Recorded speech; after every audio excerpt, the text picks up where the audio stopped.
Assalamualaikum warahmatullahi wabarakatuh.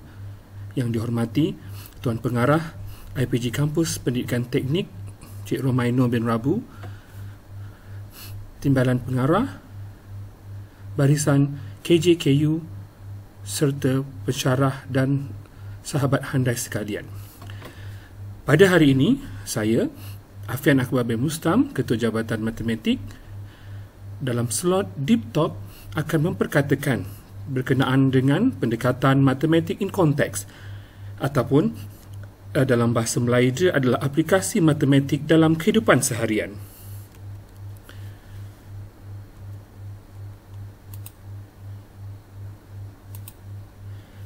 Matematik in konteks.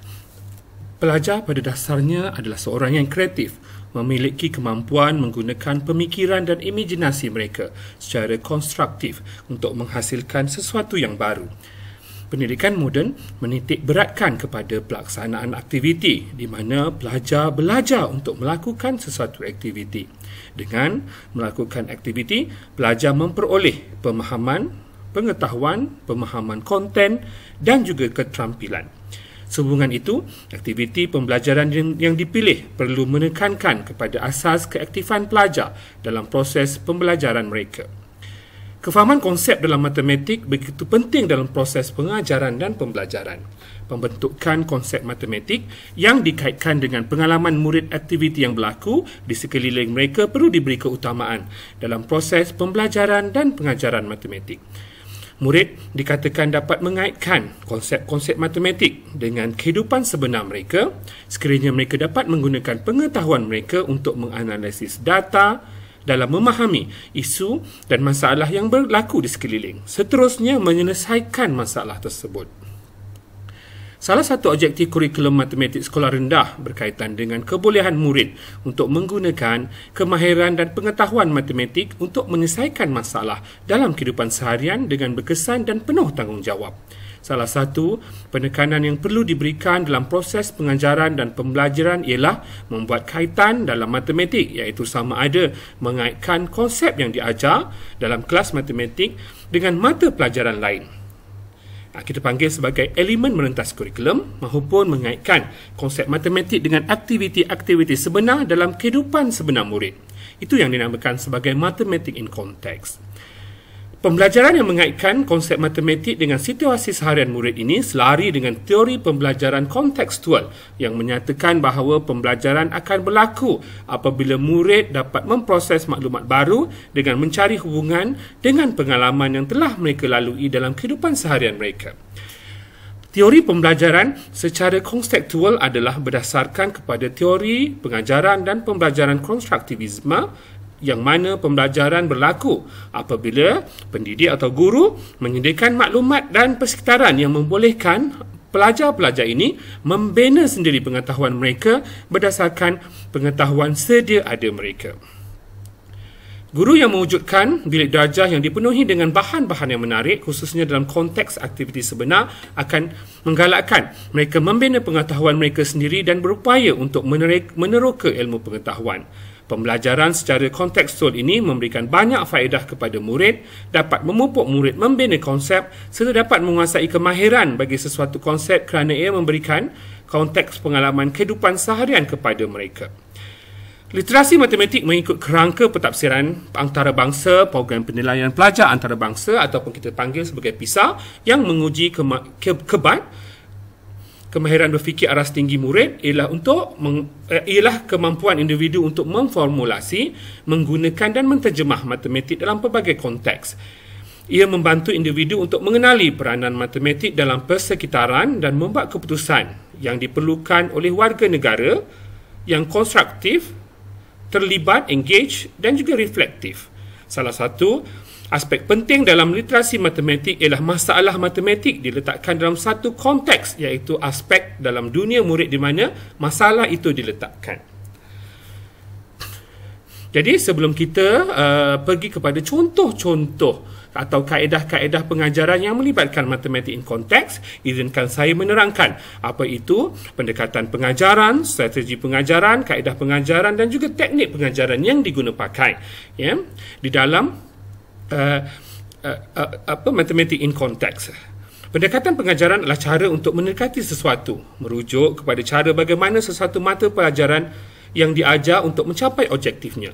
Contoh adalah pendekatan induktif, diduktif dan tematik dan juga lain-lain. Strategi pengajaran pula adalah satu kemahiran merancang dan menguruskan kaedah dan teknik pengajaran untuk mencapai hasil pembelajaran. Contohnya strategi berpusatkan murid atau strategi berpusatkan guru. Kaedah pengajaran pula adalah cara yang digunakan pakai untuk mengelakkan dan menggunakan teknik, isi pelajaran dan alat bantu mengajar untuk mencapai objektif pembelajaran. Teknik pengajaran pula adalah kemahiran atau cara melaksanakan penyampaian bahan pengajaran. Normally, kebiasaannya bagi Mathematics in Context, kita menggunakan pendekatan berikut. Pertama adalah pembelajaran secara inquiry based learning, pembelajaran berasaskan masalah, problem based learning, pembelajaran berasaskan project based learning dan juga pembelajaran STEM bersepadu. Keempat-empat kaedah pengajaran dan pembelajaran ini sering digunakan pakai dalam menggunakan pendekatan Mathematics in Context. Kita tengok dahulu struktur pendidikan matematik sekolah rendah. Bagi tahap 1, kurikulum matematik sekolah rendah adalah bertujuan untuk membina kefahaman, kemahiran matematik dan juga aplikasi asas. Bagi tahap 2, ini yang berkaitan dengan Mathematics in Context, bertujuan membina kefahaman, kemahiran matematik dan aplikasi yang lebih kompleks dalam kalangan murid supaya dapat digunakan pakai dalam menangani cabaran dan kehidupan seharian secara berkesan. Kita nampak pada tahap 2 adalah intipati bagi Mathematics in Context, yang maksudnya menggunakan kemahiran atau permasalahan matematik tersebut untuk menyelesaikan masalah kehidupan seharian.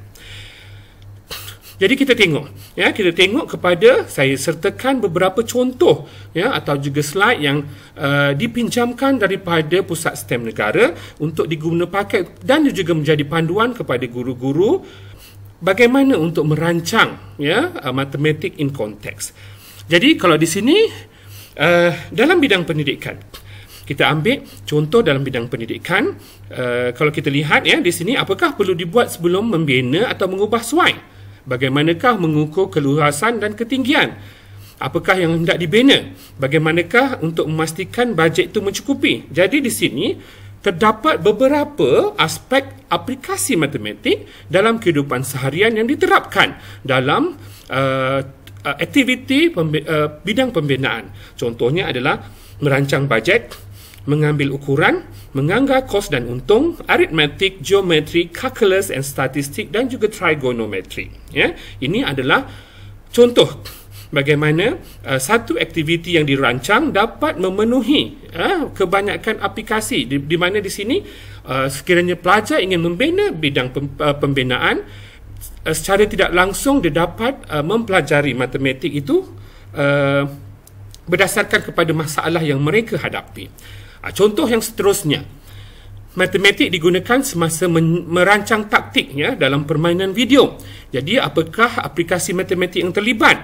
Teori permainan, kebarangkalian, computation, penakkulan, geometri, algebra, calculus dan juga statistik.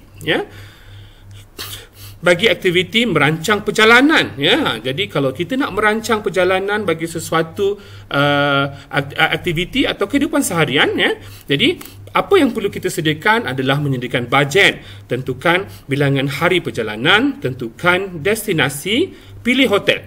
Jadi bagi seorang warga negara yang baik dan mengamalkan aplikasi matematik, mereka perlu menyediakan ini supaya perjalanan tu lebih optimum. Jadi aplikasi yang terlibat adalah belanjawan yang melibatkan operasi matematik, tambah, tolak, darab, bahagi, operasi asas, algebra dan juga sedikit calculus. Mungkin dekat sini akan juga melibatkan masa dan waktu, pergerakan jarak kilometer. Jadi di sini banyak sebenarnya operasi-operasi yang boleh diterapkan kepada pelajar untuk digunakan pakai sebagai sebagai pendekatan matematik in context. Bagi perancangan yang melibatkan aktiviti sukan, kemahiran kognitif dan membuat keputusan diperlukan oleh ahli sukan. Jadi di sini aplikasi yang terlibat adalah kebarangkalian. Ya, kita boleh nantikan berapa kali menang dan berapa kali kalah, dan kita boleh predict sebenarnya. Ya, berdasarkan kepada teori-teori yang ada dalam kebarangkalian. Juga operasi matematik dan juga algoritma, penaklukan dan juga teori permainan. Ya. Ini adalah antara perkara asas yang boleh diimplementasikan dalam pengajaran di sekolah rendah maupun sekolah menengah, iaitu menganggap pembelanjaan rutin. Berapa banyak saya boleh belanja hari ini? Bila saya mampu membeli sebuah kereta? Berapa banyak saya perlu simpan setiap bulan atau tahun? Berapa banyak perlu saya peruntukkan untuk beri kepada ibu dan ayah? Aplikasi matematik yang terlibat adalah tambah, tolak, darab dan bahagi, peratus dan juga aritmetik. Bagi aktiviti senaman dan juga latihan, saya perlu kuruskan badan hari ini. Kalau bersenam, bolehkah saya membina otot?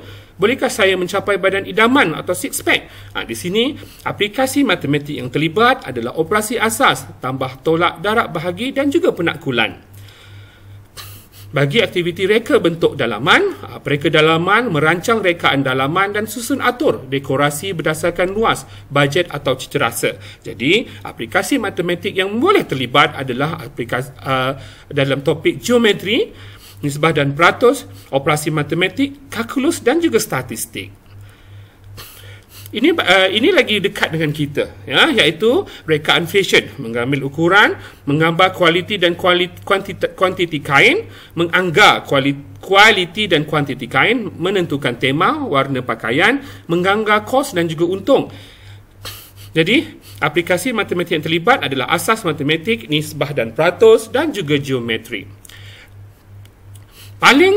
Perkara yang paling kita kerap buat dalam kehidupan seharian adalah membeli belah di kedai di kedai runcit ataupun supermarket. Bagaimana merancang pembelian, terutamanya semasa jualan murah? Apakah trik kempen beli satu penyokong satu, jualan runtuh, jualan penghabisan stok? Bagaimana untuk mengira diskaun? Ya, itu adalah aplikasi matematik yang terlibat, operasi asas, nisbah dan peratus dan juga algebra. Contoh juga pemanduan, ya, hala tuju, masa dan jarak adalah asas pemanduan bagi semua jenis kenderaan. Berapakah kelajuan diperlukan bagi jarak tertentu? Berapakah masa yang diambil? Bilakah perlu belok kiri atau ke kanan? Ya, maksudnya perlu pakai signal. Bilakah kenderaan perlu berhenti? Bilakah perlu tingkatkan kelajuan? Ya. Kalau kita tengok, kita boleh ada hala tuju yang akan naik turun. Kalau mendaki bukit bagaimana? Kalau turun dari bukit bagaimana? Itu semua adalah membolehkan aplikasi matematik diterapkan dalam masalah-masalah yang dibina oleh guru-guru. Ya. Contoh, pembinaan jambatan. Jambatan mempunyai pelbagai bentuk dan grafnya. Jalannya adalah berbentuk garisan atau ada yang juga berbentuk parabola. Parabola dibina daripada segitiga kecil. Jadi, untuk mencari panjang jalan tersebut, kita perlu mencari jarak di antara titik mula dan titik akhir. Itu adalah aplikasi matematik yang diterapkan. Untuk membina parabola, kita perlu menggunakan persamaan kuadratik ax squared plus bx plus c equal to 0. Trigonometri pula kita akan pakai sin, cos dan tangent, dan teorem Pythagoras digunakan untuk mencari panjang sisi S dan sudut dalam segitiga.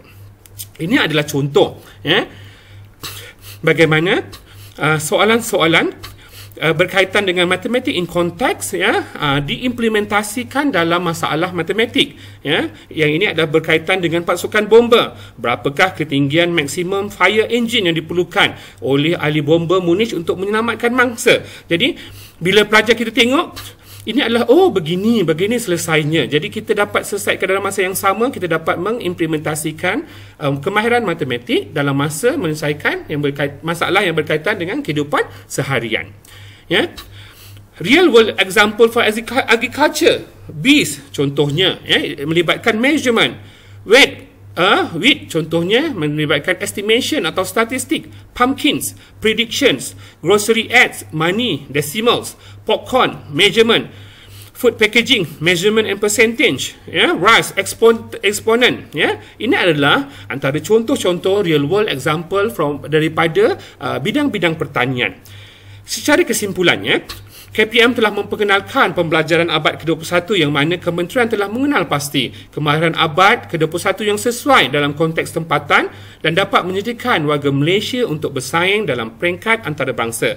Namun untuk menjayakannya, Satu kemahiran yang perlu ada pada guru ataupun pendidik ataupun pelatih guru ialah mahir dalam pengajaran dan pembelajaran secara kontekstual dalam usaha melahirkan murid abad ke-21 yang dapat menyelesaikan masalah semasa.